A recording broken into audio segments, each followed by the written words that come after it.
Hello नमस्ते, स्वागत है आपका अपने यूट्यूब चैनल पे। आज हम लोग हिंदी प्रैक्टिस सेट 13 हल करेंगे।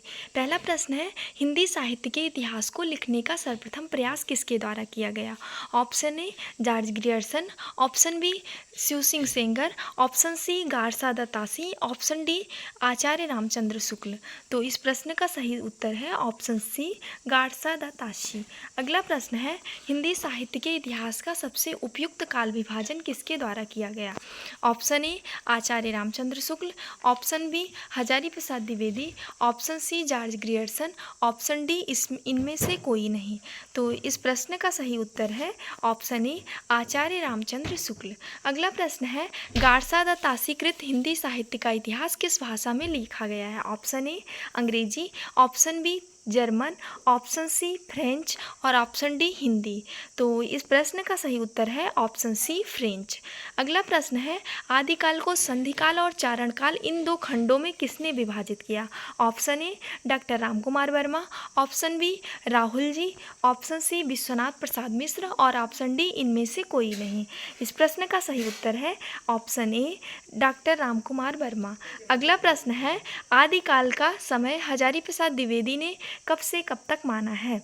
और ऑप्शन ए संवत 1050 से 1375, ऑप्शन बी संवत 1000 से 1350, ऑप्शन सी 1050 से 750 से 1000 और ऑप्शन डी संवत 700 से 1343। तो इस प्रश्न का सही उत्तर है ऑप्शन बी संवत 1000 से 1350। अगला प्रश्न है, आदिकाल का समय आचार्य रामचंद्र शुक्ल ने कब से कब तक और किस काल से के नाम से माना है? और ऑप्शन ए संवत 1050 से 1375 वीरगाथा काल, ऑप्शन बी संवत 750 से 1000 तक संधि काल और ऑप्शन सी संवत 1000 से 1375 चारण काल, ऑप्शन डी संवत 1000 से 1350 तक आदिकाल।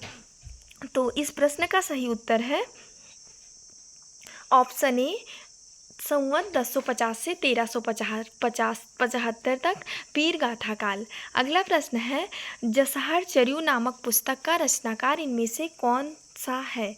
Option A Swayambhu, option B Pushpadant, option C Dhahil और ऑप्शन डी अब्दुल हसन। तो इस प्रश्न का सही उत्तर है ऑप्शन बी पुष्पदंत। और अगला प्रश्न है, निम्नलिखित में से कौन सी पुष्पदंत की रचना नहीं है? Option A Mahapuran, option B Jaykumar Chariu, option C Jashar Chariu और ऑप्शन डी पौम चर्यू। तो इसमें से ऑप्शन डी पौम चर्यू ये पुष्पदंत की रचना नहीं है क्योंकि ये स्वयंभू की रचना है। और अगला प्रश्न है, पौम चर्यू नामक पुस्तक के रचनाकार कौन है? Option A Swayambhu, option B Pushpadant, option C Dhanpal और ऑप्शन डी अब्दुल रहमान। तो इस प्रश्न का सही उत्तर है ऑप्शन ए स्वयंभू। अगला प्रश्न है, निम्नलिखित में से अब्दुल रहमान की रचना कौन सी है? Option A Sandesh Rasak, option B Raurbel, option C Jaichandra Prakash और ऑप्शन डी आत्मबोध। इस प्रश्न का सही उत्तर है ऑप्शन ए संदेश रासक। अगला प्रश्न है, भरतेश्वर बाहुबली रास नामक पुस्तक की रचना किसने की? Option A Devsen, option B Shalibhadra Suri, option C Jindharm Suri और ऑप्शन डी विजयसेन सूरी। तो इस प्रश्न का सही उत्तर है ऑप्शन बी शालिभद्र सूरी। अगला प्रश्न है, सुमेलित कीजिए चंद बरदाई, नरपति नाल, दलपत विजय और जगनी। और उसमें ऑप्शन में है पृथ्वीराज रासो, बीसल देव रासो, खुमान रासो और परमाल रासो। तो चंद बरदाई लिखा है पृथ्वीराज रासो, नरपति नाल, बीसल देव रासो, दलपत विजय, खुमान रासो, जगनिक परमाल रासो। मतलब ये सारे सुमेलित हैं। तो 12 का सही उत्तर हो जाएगा ऑप्शन ए 1 2 3 4। अगला प्रश्न है, निम्न में से कौन सा सुमेलित नहीं है? सरहपा, दोहा कोश, सबरपा, चर्यापद, डोम्भिपा, योगचर्या और हेमचंद्र संदेश रासक। तो इसमें सुमेलित नहीं है ऑप्शन डी हेमचंद्र संदेश रासक क्योंकि संदेश रासक अब्दुल रहमान की रचना है। और अगला प्रश्न है, 12 बरस लो कुकर जीवे और 13 लो जिए सियार, बरस 18 छत्री जीवे आगे जीवन को धिक्कार। उपरोक्त पंक्तियां निम्नलिखित में से किस पुस्तक से उद्धृत हैं? Option A Hammir Raso, option B Parmal Raso, option C Prithviraj Raso और ऑप्शन डी बीसल देव रासो। तो इस प्रश्न का सही उत्तर है ऑप्शन बी परमाल रासो। अगला प्रश्न है, जोई जोई पिंडे सोई ब्रह्मांडे, अर्थात जो शरीर में है वही ब्रह्मांड में है, यह सिद्धांत निम्नलिखित में से किसका था? ऑप्शन ए नाथ कवियों का, ऑप्शन बी सिद्ध कवियों का, ऑप्शन सी जैन कवियों का और ऑप्शन डी इनमें से किसी का नहीं। तो इस प्रश्न का सही उत्तर है ऑप्शन ए नाथ कवियों का।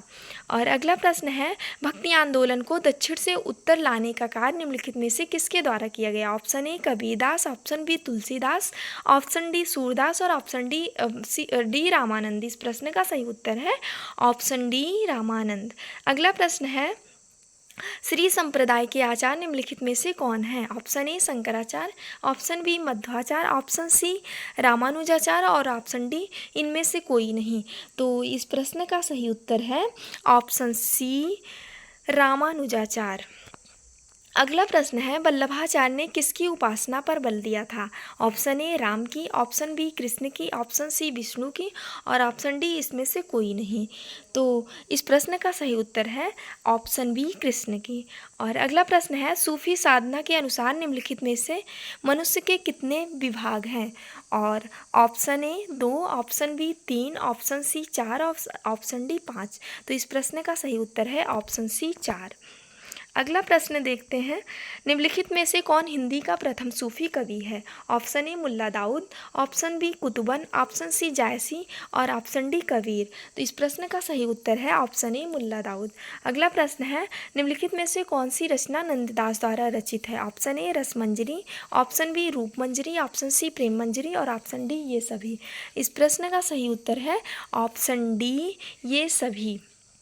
अगला प्रश्न है, चंदायन काव्य की रचना किसने की? Option A Mulla Daud, option B Malik Mohammad Jayasi, option C Damodar और ऑप्शन डी कुतुबन। तो इस प्रश्न का सही उत्तर है ऑप्शन ए मुल्ला दाऊद। और अगला प्रश्न है, भक्तिकालीन हिंदी काव्य की प्रमुख भाषा है? Option A Awadhi, option B Brajbhasha, option C Abhransh और ऑप्शन डी असमिया। तो इस प्रश्न का सही उत्तर है ऑप्शन बी ब्रजभाषा। अगला प्रश्न है, कबीर की मृत्यु संभवतः किस सन में हुई थी? और इस प्रश्न का सही उत्तर है ऑप्शन सी 1518 ईस्वी। और अगला प्रश्न है, कबीर की रचना कौन सी है? ऑप्शन ए बीजक, ऑप्शन बी पदावली, ऑप्शन सी शूरसागर और ऑप्शन डी साहित्य लहरी। और इस प्रश्न का सही उत्तर है ऑप्शन ए बीजक। तो ये रहे हिंदी साहित्य के कुछ महत्वपूर्ण प्रश्न।